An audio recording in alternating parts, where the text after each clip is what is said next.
Hey guys, and welcome to episode number 5 of Zildjian Chats.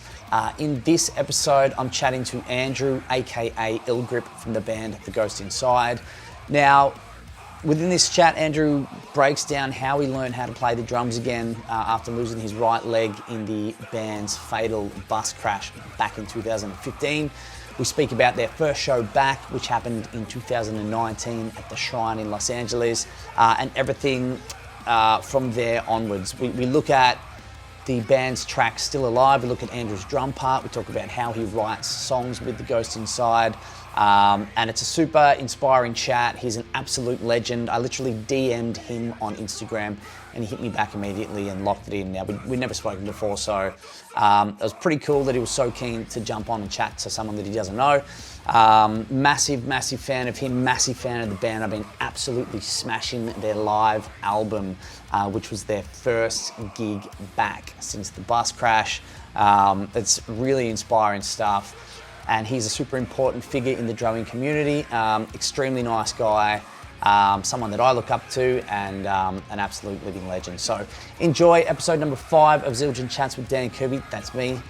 Enjoy this one with Andrew from The Ghost Inside. Let's go.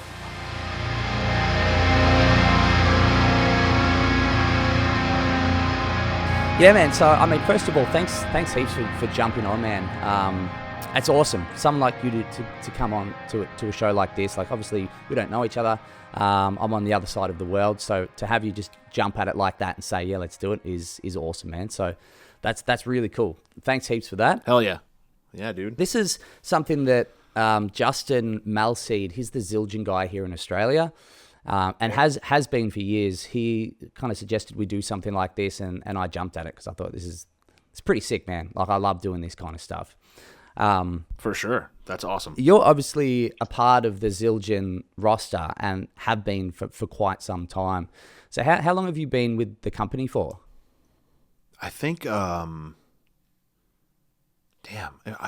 feel like I signed the deal on Warped Tour, and I don't know if it was Warped Tour 2012 or 2014. You're right. I think it was 2012 or something like that. With that, like, did someone come out and see you play, and like, was there someone there to kind of to do that, or was it an online thing? Man, that's so hard. I feel like a peer of mine got me a connection. It might have been Matt Greiner. Oh, wow. Cool. It was either Matt Greiner or man, I don't remember. I really don't. That's so funny. It's been over 10 years though. Yeah, man. Yeah. That's a long time. I've got a photo here actually which sparked up my attention. Matt Greiner is actually next on the podcast as well. I've got him this week. He was meant to be on last week, but he got caught up farming because obviously he's out on the farm and he's quite busy with that. Oh yeah. But check out this. Yeah. Look at these lads. Yeah. The lads, dude. eh? That's so funny. I saw that pop up. You know how do you have an iPhone? Yeah. Do you know how it makes, it'll just give you like a random collection of memories, every day? That one popped up like 2 days ago, actually. No way. And yeah. When do you think that was? Because that looks quite old, that image. That was 2018. Oh, yeah. Because that was at House of Blues in Vegas, and I hadn't lived here yet, but I was out here visiting. Yep.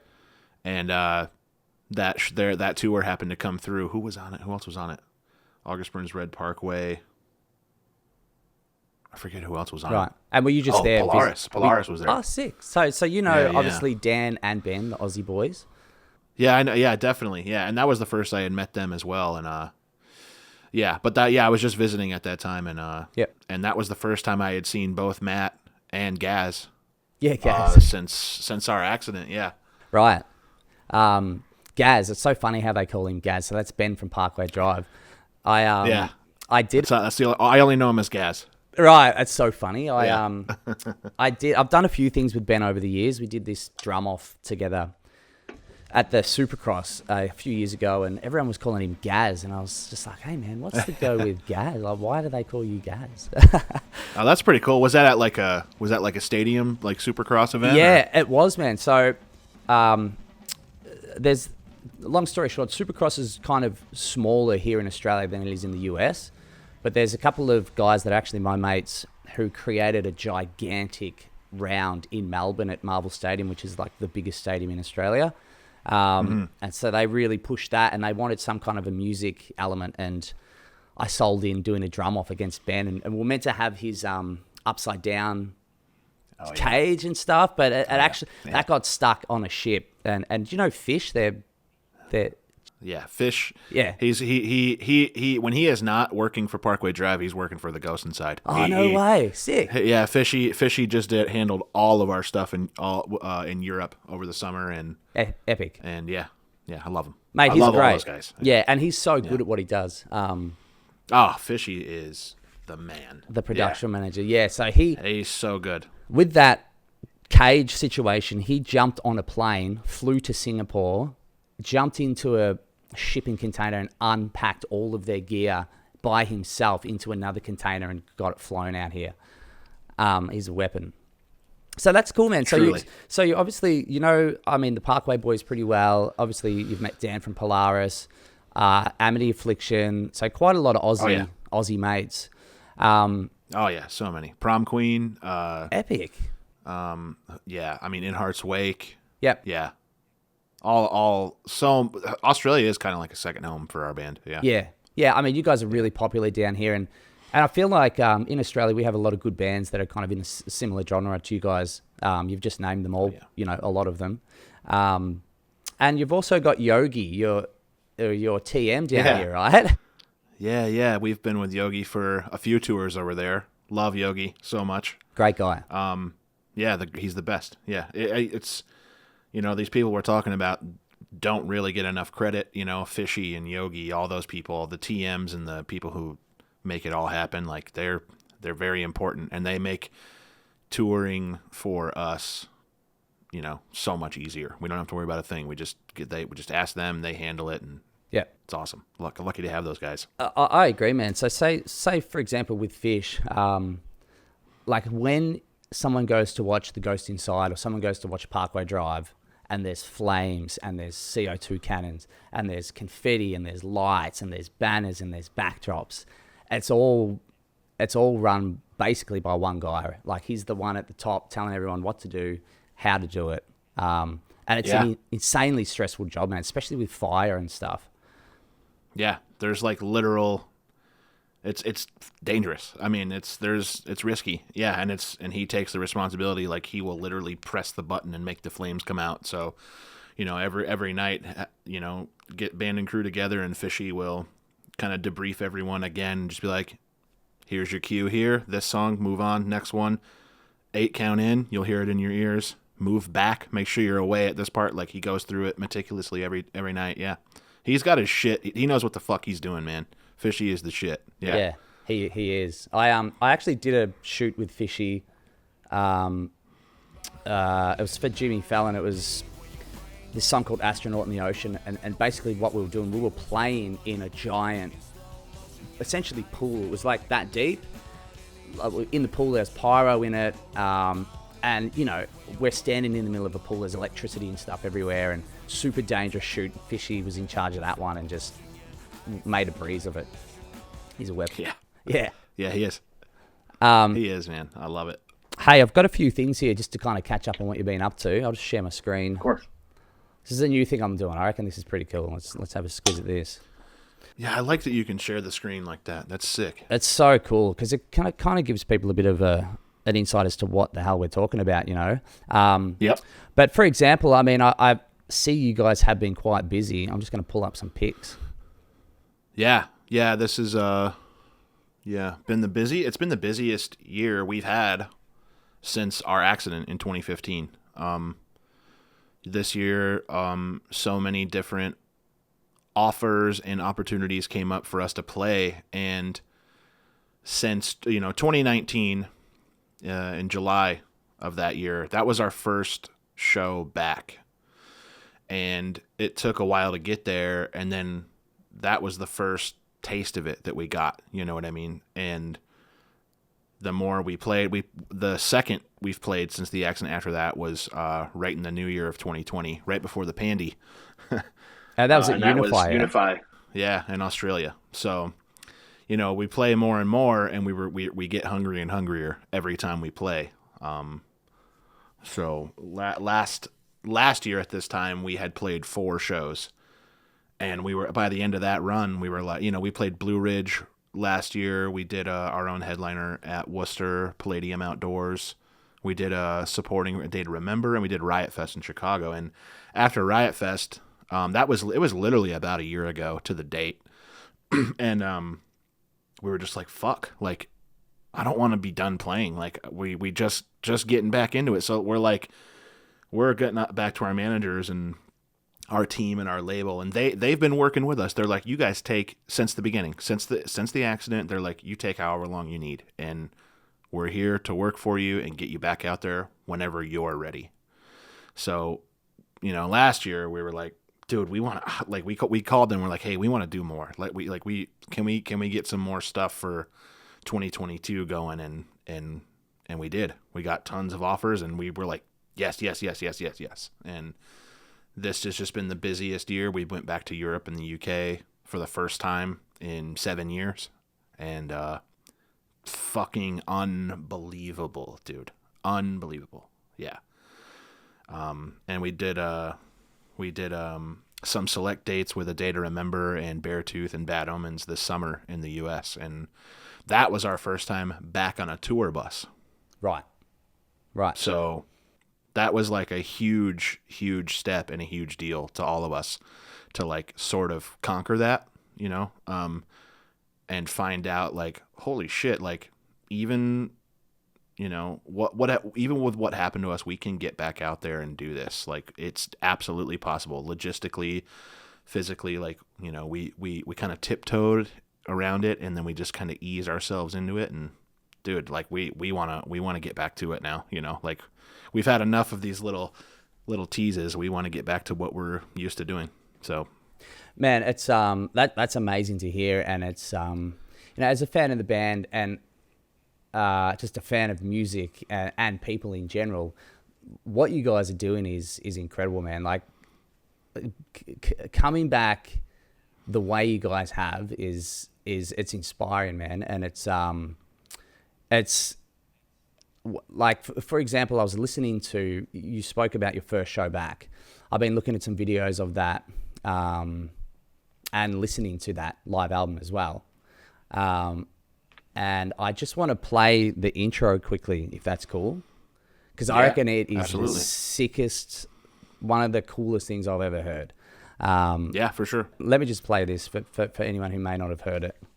So to give context, so this is your first show back after the accident, 4 years or so later, at the Shrine in LA. 4 years. Yeah, and you boys are, like, at that time, were you predominantly LA based, or the band was started in LA? Is that correct? Yeah, the band started in LA, but at this point, we had all lived just all over the place. I was in Michigan. Our guitar player was in Iowa. Other guitar players in Maryland. Bass player lived here. So we were all in a different state at that point, but 4 of us live here in Vegas now. But yeah. Right, and this show sold out in 4 minutes. Is that correct? Yeah, so I think it sold out in 2 or 3 minutes, and that was indoors, and everyone was like, well, this demand is crazy, so we need to open up. We need to go bigger. And it was brought up that I know it was talked about that Bring Me the Horizon had done in the parking lot outdoors of Shrine, and we saw that, and we're like, oh, is that a possibility? So we did. We opened up. I think it sold out 5,000 tickets in 2 minutes, and then the next we opened up 3,000 more tickets, and that sold out in 4 minutes. And so there was about 8,000 people at Shrine outdoors, July 13th, 2019. Huge. It was crazy. Mate, I want to talk quite a lot about this. So let's have a quick listen to this intro.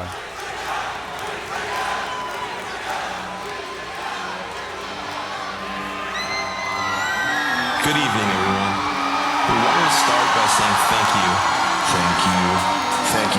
for joining us tonight. It was nearly 15 years ago, right here in Los Angeles, that the Ghost Inside was born. It began as a group of friends in the South Bay, but state by state stretched across America, from Iowa to Massachusetts to Michigan and to Maryland. It was a passion for music and performance that drove a group of friends to become a band of brothers. And it was just as the band began to achieve success beyond our wildest dreams that everything screeched to a halt. We may have been defeated, if not for all of you here tonight. Our mothers, our fathers, our sisters, our brothers, our friends, and every single fan. Both standing here tonight and around the world. So tonight, the ghost inside, Chris, Andrew, Jim, Zach, and Jonathan, thank you and welcome you. Now, the Phoenix begins its rise. Now, I'll keep playing that a little further. But for you, I mean, what was that like sitting behind there? Could you hear the crowd in your ears? Could you hear it when in the intro you mentioned the fans and everyone cheers? Like, what was the feeling for you around this? Like, were you nervous? Were you excited? Were you just overwhelmed? Like, talk to us a little bit about, Yeah, all of that, like, amped up to fucking 11. It was very intense moment. And I mean, dude, I was sitting up there. We had house music playing right before that intro started, and it was Queen, Bohemian Rhapsody. So I was sitting up there behind our backdrop. No one knew I was up there. But I was listening to 8,000 people sing Bohemian Rhapsody while I was sitting up there about to do this, like, absolutely monumental thing that I wasn't sure I'd ever do again. And it was super intense and emotional. I'm getting almost a little choked up thinking about it, man. It was intense. And I just remember, like, looking over to the side and seeing, like, my guys right there with, you know, their guitars and basses on, and it was just like, I cannot believe that this is fucking happening. Like, and then that sample rolls, and it just happened. It was just one of the most intense, like, surreal moments of my life. Absolutely. It's to listen to it and to watch it is. It's wild, man, and I just wondered how that was for you, you know, like, and you guys, everything you'd been through, coming back like this is ridiculous. And even I was watching this, I didn't know Fish actually did your production, but this next little bit, I'll pull this up on the screen because I think this is so cool as well. I'll talk as this kind of rolls out.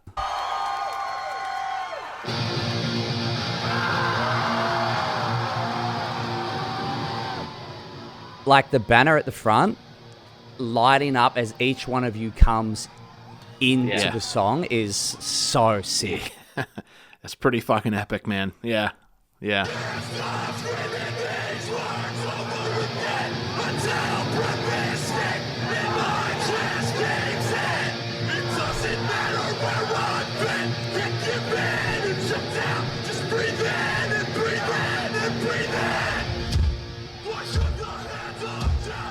That is so sick how as soon as you start hitting, you come in, man. It's genius whoever came up with this.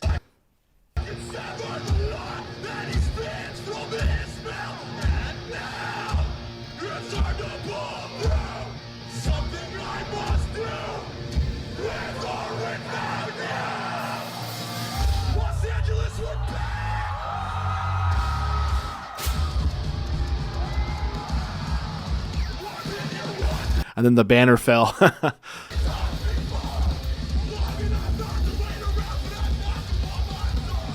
Mate, that is so sick. Yeah, that was a fucking moment, man. That was anyone who was there. I mean, people still, that was years ago, and people are still messaging you saying that they were there that night and how intense that was. And I mean, yeah, dude. What a fucking night that was. Wow, bro. I've got a few images here. I'll quickly pull them up. Have a little squiz at this. So just to give people a bit of context to the crowd, that's kind of looking out from the stage. Man, what a way to come back to that. Insane. Yeah. And, you know, I mean, on top of all those people people flew from all over the world to be here that night. or to be there that night. And it was all of our family members, some extended family, all of our friends from home, friends from our past, other bands. Like A Day to Remember, the entire band left their tour on a day off in Canada to come fly and see the show and then go back to their tour. You know, so many. It was talk about the word overwhelming. The amount of support, overwhelming. It was the first time we had done any sort of production like this pyro you see in this picture. First time doing that ever. First time being able to, like you said, to come back and do it this big is insane. And, you know, even like past members of the band were there that night, and they were like, not blowing smoke up your ass, you guys sounded better than the band's ever sounded. And just hearing that is insane too, you know, like crazy. It's crazy that we went through what we went through, didn't give up, and then came back bigger and better than we ever were before. Absolutely fucking insane. Yeah, it is. Yeah. And I feel like that story alone I feel like, you know, I'm sure you can expand on this, but even with the new album, the lyrics and whatnot, I've got Still Alive. I've actually I've had my guy from my drum school transcribe that, and I've looked at the lyrics and whatnot, and I want to talk about that. But man, I can't even imagine what it would be like playing these shows currently, playing songs like that live, which are, I'm assuming, are about you guys actually coming back. And it's, you know, normally when you're playing in a band or whatever, sometimes the singer will write a song about something personal to him, and you know, it means something to you still, and you're playing the grooves and whatnot. But I feel like, say, a song like Still Alive is about all of you, and when you're playing that live, on top of being into it and emotional and feeling the music, like, it's got a whole nother meaning, these new songs, when you're playing it live. So I can't even imagine how that feels. And you've got your boys on stage doing it with you. Like, what's that like playing these new songs like Still Alive? Like, is it a different thing kind of to what it was previous 2015? Oh, yeah, absolutely.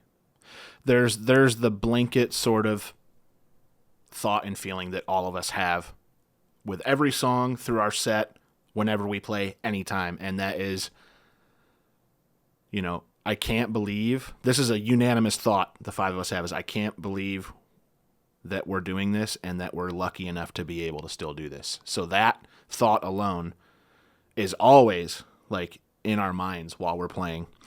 And then, you know, like a song like Still Alive, for example, we played it in this last run we just did in Europe. And yeah, it had, you know, the song is about us and our accident. It can also be interpreted to anyone. Anyone could apply it to themselves.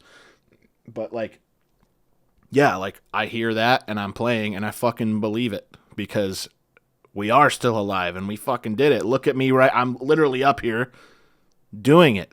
Like, so yeah, it absolutely has everything. All of our songs have more of a different, they hit different, as the kids would say these days. You know, like they just do. Yeah. Like, you know, life's swinging hard, but I'm swinging harder. I fucking believe these lyrics that we've written in the past now, because like more than ever, just because of what's happened.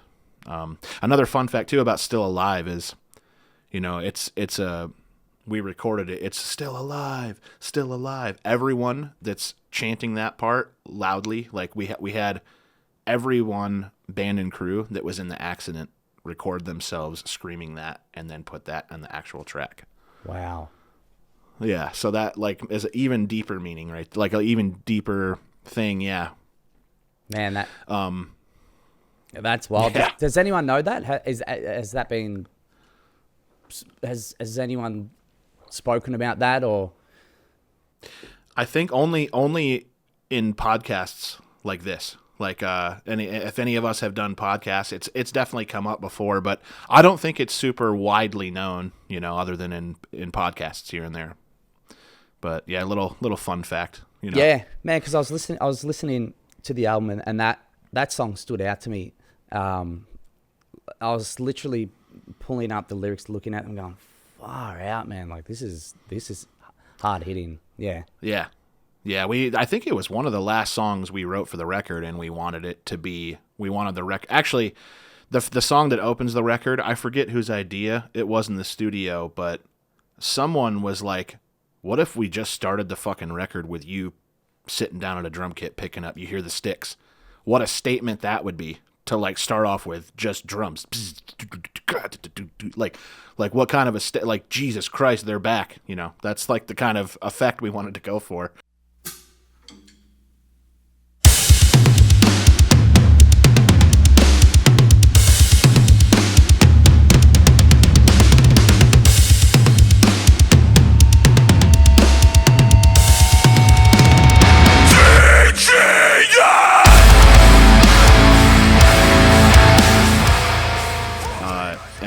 Yeah, Still Alive was the opening full track to be like to just scream that sentiment at the sky, you know, like quite literally, to get that point across. Man, I did wonder that with the album starting with the drums.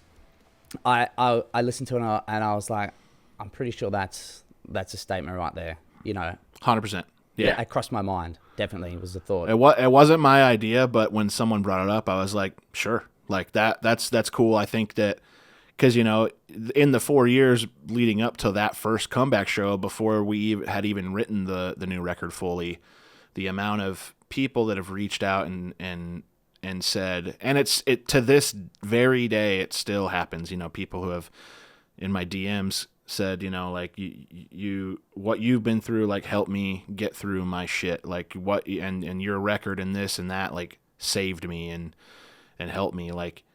You know, that I notice it. I try to reply to people when I can. So sometimes it's a little much. People, it's really heavy shit sometimes that people will say, but I see it all. And my point is that I've recognized that and what my story and our story has done and how it's impacted people. And when someone suggested starting the record off that way for that impact, it did make sense. And that's why I was like, yeah, let's do it. Mm. It's really cool that someone suggested that too. Like they're obviously thinking of you too. You know, like yeah. I think it was Jim. I think it was our bass player Jim that thought of it. Yeah, that's a really might have been. Yeah. It's a really nice nice thing. Now let's keep this rolling. So this came up. I have a drum school over here, and one of my members posted in our Facebook group. Where is it? Here. Trent Burgers. Can you see my screen okay? Have I shared it? Yep, I see it. Yep.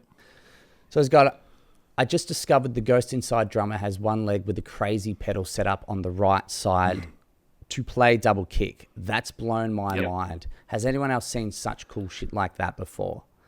Oh, cool, man. Yeah, man. Then we've had a few of the guys and girls jump in and kind of talk about it. Now, I saw that and I was like, you're a Zildjian guy. I'm just going to hit you up straight away for a chat. And you were gracious enough to accept. And I think that, like, your journey alone, man, is wild. The setup that you have going here is next level. There's so much we could talk about here. And before we do that, I'm going to just pull up that last video you posted on your Instagram of you playing. Let's have a quick look at this. Yeah, that was this is from the last show we played. Yeah, triumph over tragedy.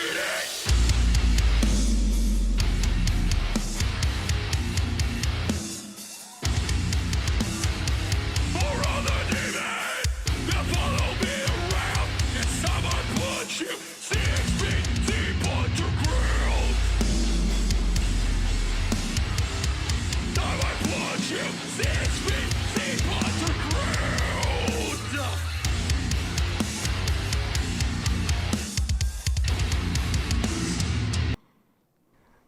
Yeah, mate. So first thing, your dad created that device. Is that correct?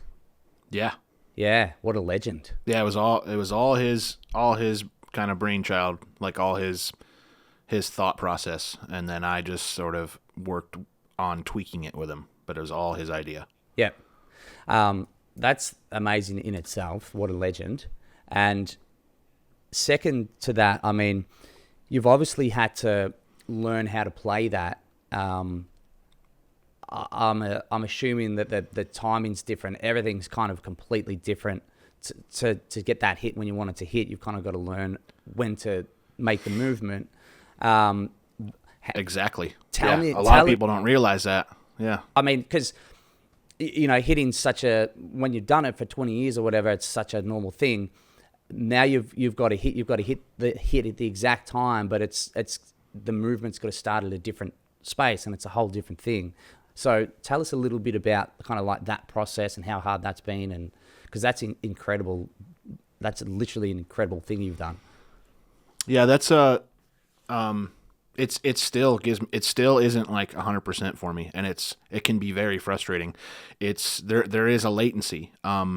It's made me realize that kick drum, the action is all ankle. It's ankle controlled. Like that's what helps you.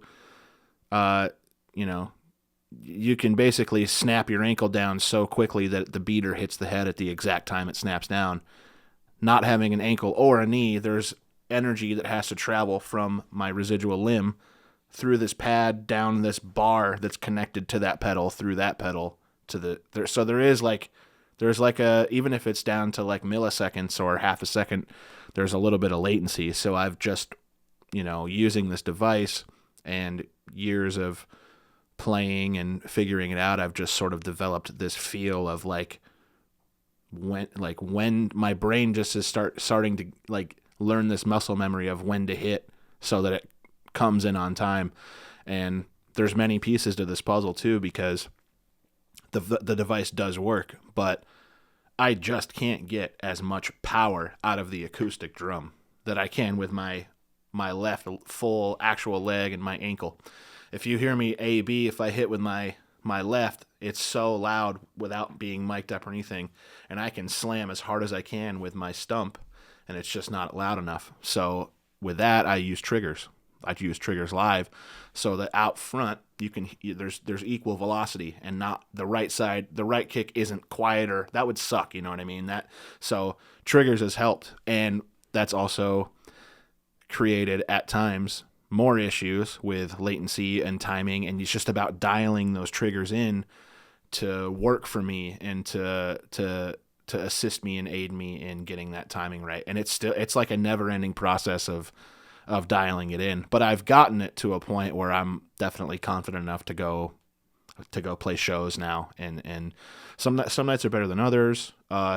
There's so many moving parts, man. There's a lot, like we've been playing outdoor festivals a lot, and then we've played a couple indoor, and I've realized man, we played this club show, and then we played like an arena in the US, and the club show was in Paris, and those shows specifically stood out to me as I felt like I played tighter.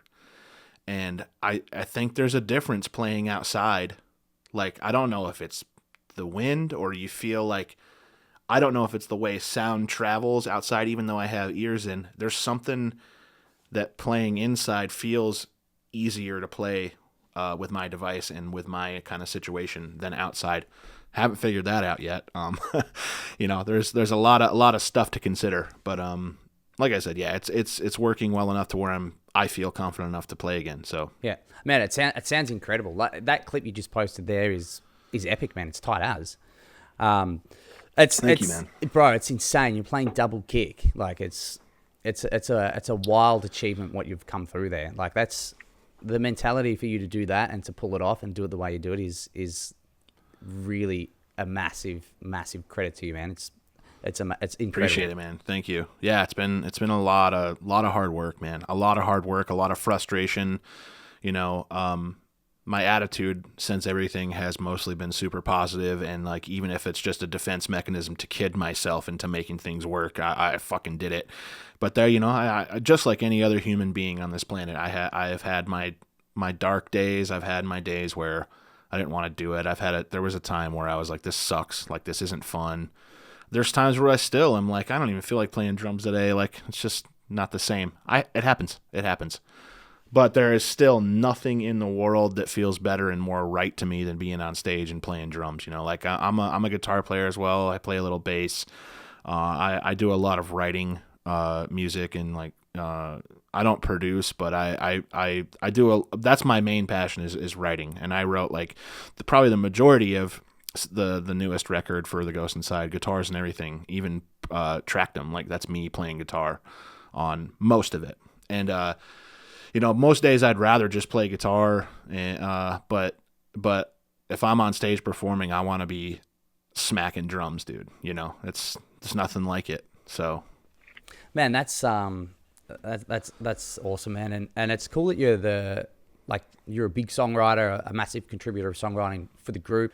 How did the songwriting process go for this last album, say, even if you pick, say, Still Alive, for an example, or a song that you predominantly wrote and recorded the guitars for? How's that process going to go? Yeah, it usually starts with a riff I have, and then I just track it here at my house. I have the equipment to get it down and sound, you know, decent enough for like pretty legit sounding demos. And it'll start with a riff, and then sometimes I will completely outline a skeleton of an entire song, structure, everything. And then I'll send it to the guys, and they'll give their 2 cents. Or, you know, we'll go in for pre-production with a producer. Like the last record, we worked with Will Putney, and we gave him a big pile of songs and riffs that we had compiled through the years prior. And then he kind of, you know, his producer brain and outsider looking in, he hears something else, and like then we just mold it into this different thing. He writes a riff, and I worked really, really well with Will. It was mostly me and him just lightning fast, like in pre-production, just riff, and it was like it just organically happened, super fast and natural, and that's pretty much the gist of it. Yeah, everything starts with a riff is basically the simple short answer. For the most part, and yeah, then we'll sit and painstakingly listen to the instrumental for 7 hours while we all sit around and try and write lyrics to it. Yeah. So when you're writing lyrics, so that's a cool point. So writing lyrics, is that a combined thing with the group? Yeah, this last record was super combined. Everyone was throwing out lines, and we had this like a Microsoft Word document where everyone could like in real time type stuff in, change it, and we would all just go around like hit play real quick, and then we'd play like the chorus, and someone would sing their part, and then like everyone was super good about like if we didn't like if your part wasn't great, like no one got like upset about it or like, you know, a shitty attitude. Everyone was just like, cool, well let's whatever the best thing is, we'll go with that. And it was like a super democratic process like that with you know, whatever the majority vote is, we'll go with that. And it was just like it made for a really good recording experience on that last record. And yeah, I love it, man. I think that's probably touring and playing shows is absolutely the best feeling in the world and my favorite part about it, but very closely following that as being in the studio for me as my favorite thing. Yeah. And just watching it and hearing it all come together. I think that's really cool that you guys all contribute to the lyrics side of things. I love hearing of bands that are collaborative in with their lyrics and with their melodies and the songs in general, as opposed to some bands will just kind of, you know, maybe record something, send it off, someone else will record something, send it off. The singer will do the lyrics and the melody, and that's kind of it. And people tippy-toe around certain things. It's, man, to be collaborative like that is cool. I mentioned Dan Whitesides from The Used before. He was telling me they write songs in a similar way. They all get together in the room and they all just write together. And similar to you guys, I just think that's so cool. And that's how bands obviously have a unique sound that other bands can't really replicate because it's coming from those guys in that band. Just so sick. Yeah, for sure. Yeah, and I you know, the other way, if you know, I don't think there's a wrong way to write music. If it's fucking awesome music, it's awesome music, and it, you know, I don't think there's a right or wrong way. But yeah, definitely there does tend to be, you know, certain artists out there and bands that do kind of set themselves apart, and maybe one of those things is having that recipe of all those different brains kind of concocted into one, and yeah, it definitely can benefit in that way. Yeah, man, I think so. I think there's something to that, which is awesome to hear that that's how you guys do it as well. Yeah. Now, considering we are on a Zildjian Chats podcast, I've got a delightful picture here of you and your cymbals. Oh yeah, look at those beautiful sons of bitches.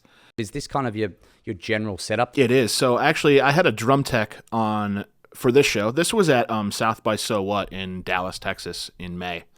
And my drum tech, shout out to Anthony Gazel. He's a awesome drum tech, awesome drummer, and he works for Liquid Death, and he was out with us for this, so he made them look real nice. And this at this time, yeah, this was my kind of go-to setup, but he couldn't do the rest of our shows this year with me. So one of my best friends, Adam Gray, who's in the band Texas in July, who is also a Zildjian drummer, he put me on to. So that's a that right crash there is a 20-inch A custom crash, which I love and I always will. We threw that on the left, and he talked me into using this 20th anniversary A custom. It's got like the white etching, the white label on it, and it sounds so good. And then I replaced this 22-inch medium A custom ride with a 22-inch K custom dark ride. He talked me into adding a mini China right there between the ride and the left crash over my rack tom, and it's been really fun, like working that in, doing just little fun cymbal accents. And then that 20-inch Oriental FX Trash China, that's like my favorite China ever. But he actually, I might have a new favorite, and it's that 20-inch. I don't know if it's a 20 or 19, but it's that hand hammered K custom. So that's what I was using for these this last run of shows, and it just sounds so good. Dude, Zildjian's the best. Let's be real. I was going to say, with the small China, was that a 12-inch Oriental or something like that? I've got a little 12-inch, which is a... Yeah, I believe a 12-inch Oriental mini China. Sick. I think it's definitely a 12. I love it. Yeah, it's been fun. Yeah, I do a lot of these. I have this, like, sometimes when, as a drummer, you have your own, like, little shapes and little, like, just, like, patterns that you kind of go to, fills-wise. And I always do this one that's like a, ride bell hi-hat China, like a and I started adding that mini China in that. Yeah, fun stuff like that has been cool to do. Yeah, nice little bit of flavor. Yeah, it's cool with the small China because it's just so sharp. It's just so short. It's just a little bit of texture. I feel like it cuts through nicely too. It does. At the same time with how small it is. Yeah. Now, mate, you've been very generous with your time, so I'll hurry this last little bit up. Now, I've got Still Alive, got the transcription here. Let's just have a quick listen to Still Alive, a bit of commentary throughout it. I'll chuck a couple of questions at you, and then I'll let you go. Sweet. Yep. All right.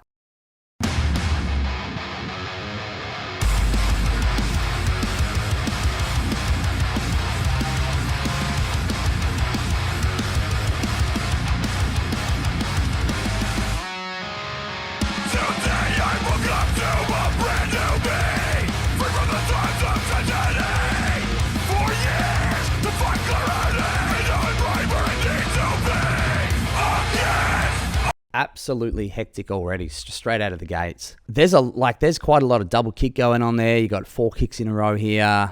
How's that feeling, like smashing that kind of fast stuff out these days? Is that have you got that feeling? Is it feeling pretty good for you, or is it still feeling unusual? Or yeah, those triplet kick feels, the like those are what I struggle with the most. And here is why it's so frustrating is because ever since I've been a drummer, I've always done that. So it's this like deeply ingrained muscle memory part of me where I just want to flop my feet. So like sometimes I will consciously be like, don't do the triplets. Just don't do it. And I still will do it because of that muscle memory, just wants to do it because I've been doing it like that for so long. And yeah, sometimes like with my setup now, yeah, sometimes they flub. Sometimes sometimes I nail them, and I don't know. It's kind of hit or miss with those. But yeah, it's been really hard for me to like retrain my brain to not do it as much because it's so ingrained in me. Man, you've done I mean, you're coming out of the gates swinging here. This is hard. This is hard stuff for that, like for double kicks and shit. This is fast, man. Yeah, when we were writing, we definitely didn't ease up on anything. Nah, mate, as you shouldn't. Like, that's sick, man. Let's keep looking. Yeah.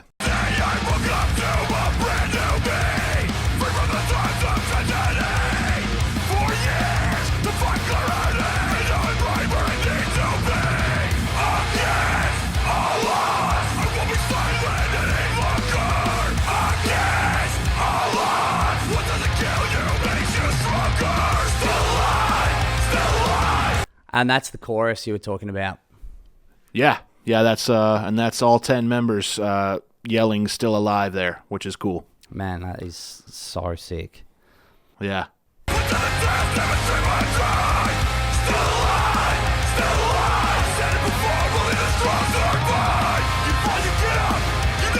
Even that fill there, the 4 hands, the 2 feet. Da, da, da, da, da, da, da.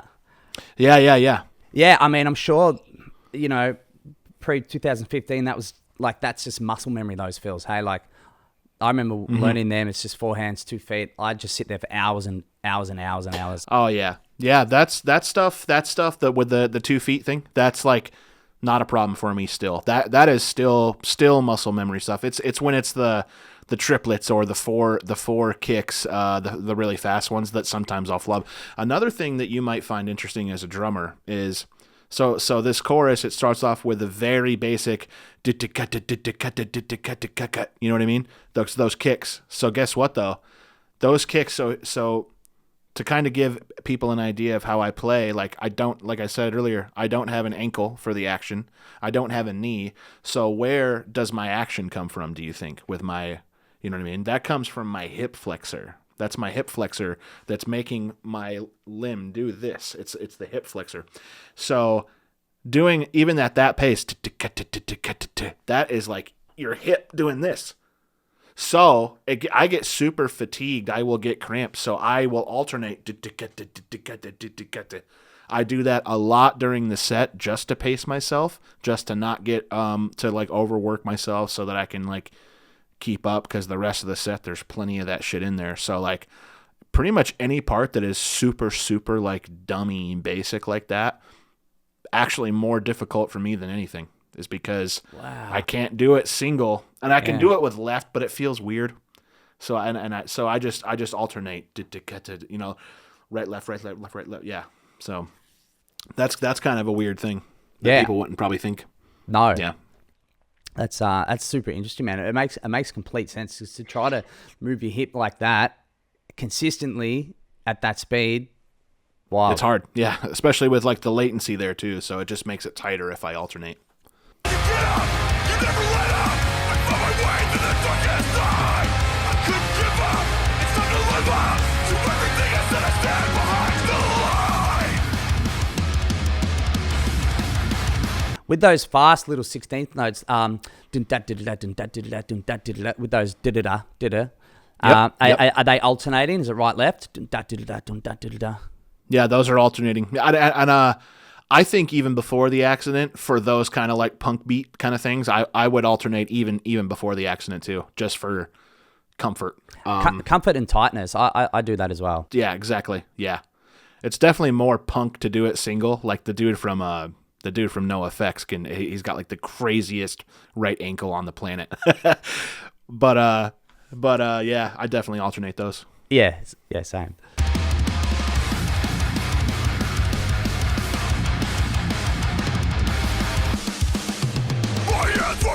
Now that bar right there, when I was listening to this initially, dude, I thought it was like a tempo change. I was like, what? Oh, it is, yeah. It's a completely out of nowhere tempo drop. Yeah. Yeah, I was like, what the hell is that? So yeah. It sounds incredible, man, because it just throws you off. You're listening to this song go, and then all of a sudden you're like, whoa, this is sick. Yeah, it's like this, dun, dun, immediately to that. And a lot of we have other songs where the click goes like this and then gradually slows down like that. This one is just so when you're playing in your ears and you have the click going, you just have to just be on that tempo change. Yep. Especially it's a fill that's me by myself, so if I fuck it up, it's going to be noticeable. So that part's a little scary live sometimes.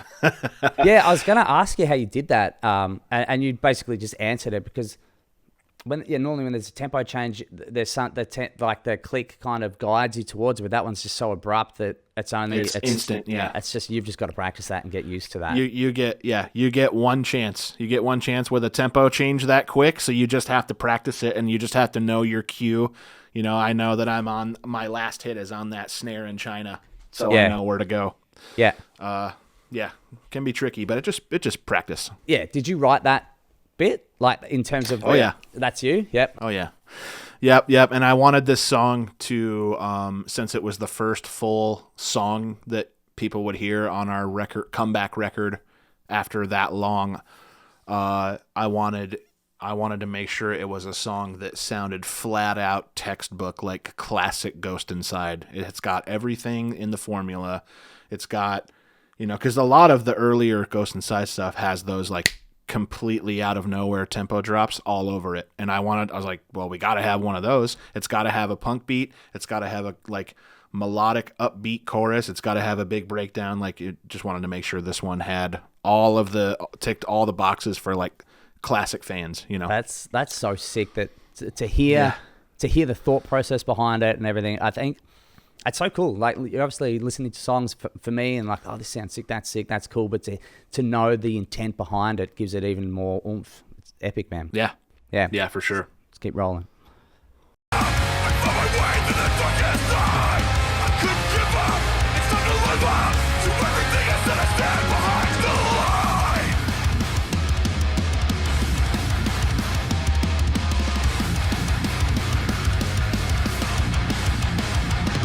Here it is. My hands were at my side, and despite what you think, not giving up the fight. A second chance. It just makes that drop filthy, man. Yeah. That drop is filthy heavy.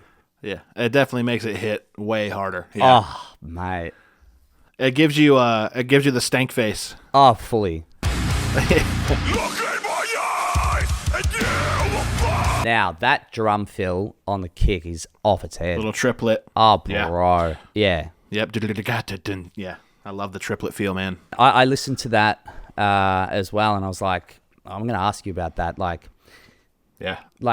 how does one even, like, is that an old trick? Is that like something you've done before? Is that a fresh thing you've done? Or is that like you've heard that? Or, because that stands out to me like right in my face. Yeah. It's something I've kind of always done. Even in other bands, like past bands, I would love to throw triplet fills in a 4/4 standard beat. I just think that it sounds cool. So, like I said, wanted to make sure we had all of the fucking staples in there. Sick. I love how it starts with the faster triplets and then rolls into the slower ones. That's the sickest bit. All right, let's get rolling. Yeah, it's fun.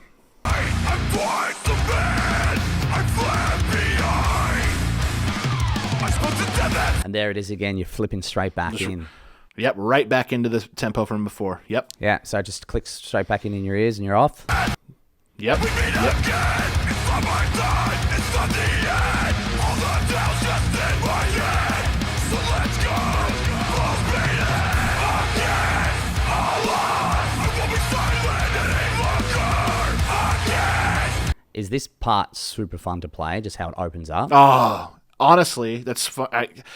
You must just sense that being a drummer, because like going from the punk beat into like a halftime open part. Yes, that part, it just feels so energetic live. And I do a little different variation of like a fill and some kind of like cymbal accents live. I do like this like this like I just did it different than I tracked it in the studio live, and it just always like gets me pumped up. Yeah, that's a fun part live. I could imagine you just hit super hard in that and just. Oh yeah, you're just grooving. Yeah, for sure. What doesn't kill you makes you stronger. Still alive, still alive. What doesn't test demonstrate my drive. Still alive, still alive. Said it before, only the strong survive. You fall, you get up, you never let up. I found my way to the darkest night. I couldn't give up, it's time to live up to everything I said I stand behind. Nice triplet fill on the way out there. Slow it. Yep. Yep. Here's another bit. These hits, whether you're live, you do them on the hats or a China or whatever, this would be I'd imagine this would be a sick part to play too. Just a bit of space and just doing some massive hits on those cymbals. Yeah, because you know what's coming next. You know what's happening. So I'll hit the hi, and you're right, hi-hat China, the classic combo for a part like this, and just dig into them. I love it. Oh, mate. From the ashes brought back to life. This is the new sound of sacrifice. Epic. What a way to bring that in there. Bro. Oh, Wow. Yeah. Let's just listen to that again. Is this, you wrote this drop? Is this you? Yeah, this breakdown I cherry-picked from a completely different demo that we never ended up using from like 3 years prior. When we were writing this song, I was like, I have something that will end this song perfectly, and we just kind of tacked it on. And the guitar tone, like the chugs here, just sounds so heavy, dude. The tone is so heavy. I love it. When you're playing this live, are people just losing their marbles? Is this a section where people just lose it? You know what? Lately, that's an interesting question too, because it's been a little bit harder for me to pay attention to things like that because, I got to pay attention to the click.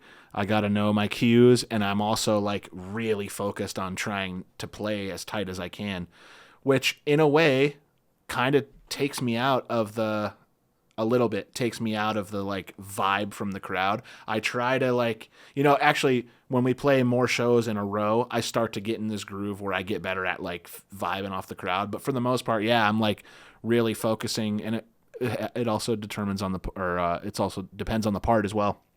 How much I'm focusing on it. But we only played this song a handful of times. And then we like took it out of the set for whatever reason. I don't remember why, but yeah. So is it currently in there or not? So it was in Europe, and then on this last tour we just did, we had to cut a bunch from our set because we had like a 40. We were playing like an hour 20 headlining, and I think we had to cut it down to 40 or 45. So that one didn't make the cut for our last tour. Yep. From the ashes brought back to life. This is the new sound of sacrifice.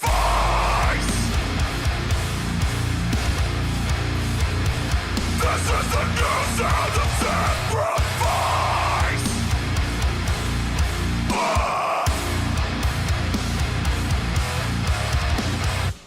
Today we'll come to a brand new day, free from the times of tragedy. 4 years to fight tyranny, and now I'm right where I meant to be.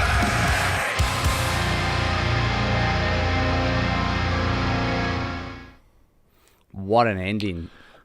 Yeah, that's a fun one, man, and that's a fun breakdown specifically because it's one where, on most of the snares I'm hitting a kick too, like, dun dun. That's like kick and snare at the same time, and it just feels super heavy like that. Yeah, that's a fun one, man. I love that song. Do you play? So sometimes I'd imagine when you're playing this kind of stuff, and we kind of spoke about it just a little bit before, but further on that, like the energy, it's such a huge part. So that ending's so huge. You got a bit of space with your hands. Are you hitting super hard in some of these sections? Oh yeah. Oh my God. Yeah.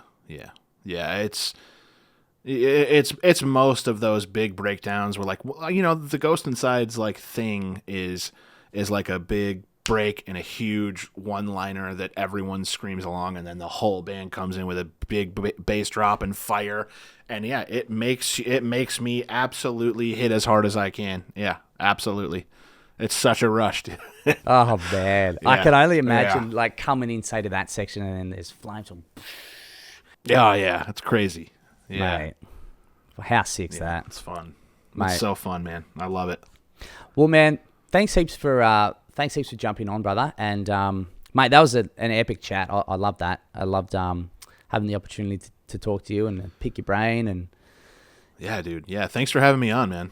mate, it's sick. And just to hear, I mean, your story for one, it's super important and it's inspiring. And mate, I'm a big fan, and I can't wait to see the journey continue. And I'll hopefully see you guys when you're out here in Oz, whenever that may be. You know, who knows when that is, but hopefully that's soon. Yeah, I mean, we hope it's soon. We were supposed to be back there for Full Tilt, and it fell through with everyone that was supposed to be on it, and we were trying our hardest to come back this year, and we just couldn't make it happen, unfortunately. But we are trying our best and doing everything we can to get back to Australia as soon as possible, because it's like home away from home. So I hope, yeah, dude, and we got to link up. We got to stay in touch so that when we come through, we can have you come out and hang. And dude, thank you for having me. I love chopping it up, man. This is like one of my favorite things to do. So Yeah. you know, down the road, you need a guest, let me know. I'm always happy to come back and chop it up. I love it. Thank you so much, man. And yeah, well done, brother, on everything. Congrats on everything. Congrats on the triumphant return, man. It's wild to see. It's an incredible story, and kudos to you too, man. You're like, it's what you've done is wild, bro. Like it's I can't even imagine, but what you've got, like kind of what you've gone through, the growth and the feelings, the highs, the lows, and to be able to come out of it doing what you're doing and giving people the music that they want and to deliver it the way that you guys deliver it, that's huge, man. Onward and upward. I can't wait to see it in person. Yeah. Hell yeah. Mate, I'll leave you to it. Thanks heaps, man. I love chatting to you, brother. I really appreciate it. Yeah, thanks again for having me, man. I had a blast chatting with you.